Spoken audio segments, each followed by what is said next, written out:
Hi, I am Dr. Rajesh. Now we are going to discuss about the SWOT matrix. How to prepare the SWOT matrix. First of all, you take the one blank page, and then this blank page you have to divide into the four parts. And this blank page, once you divide into the four parts, you have to write down the four parts or four quadrants in this manner. Let's say this is a blank page, and then you have to divide it into the four parts.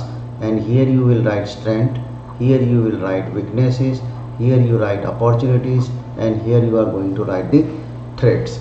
So the strength and weaknesses are always internal, and opportunity and threats are always external. So the SWOT matrix is an important matching tool that helps manager develop four types of strategy. First of all, you have to compare your strength, and your strength you need to match with the opportunity which is outside. So this is called SO strategy. This is called SO strategy. Use the firm's internal strength and take advantage of the external opportunities.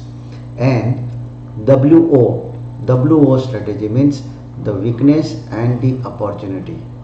So these are aimed to improving the internal weaknesses by taking the advantage of the external opportunities. In the similar manner, you have to identify the ST strategy. The S means strength and T means the threats.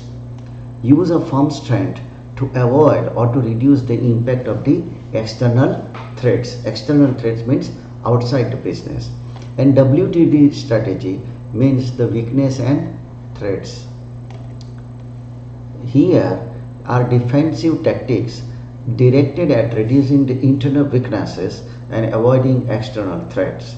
A schematic presentation of the SWOT matrix is as under. There are 8 steps in constructing the SWOT matrix. List the firm's external opportunities. This is just now we discuss about the external factors, that is customer, competitors, the microeconomics variables, the regulating variables. So that is what you need to study, and then you have to identify the opportunities. Then at the same time, while identifying the external opportunities, there are certain threats, there are certain problems, there are certain barriers, there are certain speed breakers, and that is what you need to identify, where you are going to be slow down, or what are the problems that is going to come up. Next is your strength. This is always internal. And then you have to find out your weakness, that is also internal. Match the internal strength with the external opportunities and record the resulting SO strategies in the appropriate cell. Match the internal weaknesses with the external opportunities and record into WO strategy, that is weakness and opportunity. Then match the internal strength and external threat and record it to the resultant ST strategies, and match the internal weaknesses with the resulting threats, and you have to record into WT strategies.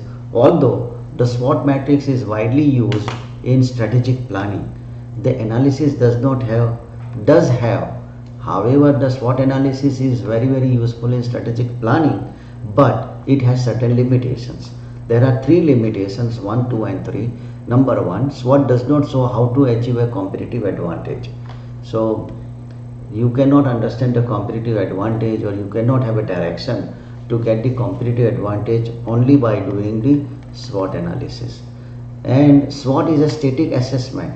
It will tell you what is the situation today, but the world is dynamic. Every day it is changing. So it does not give you a dynamic view, it gives you a static view. SWOT analysis may lead to firm overemphasizes certain internal or external factors, because it is based on the internal and external analysis, and many a times we are carried away by the external changes or the internal strength or the weaknesses. So these are the 3 weaknesses of the SWOT analysis that you need to keep it in mind while doing the SWOT analysis. Thank you very much.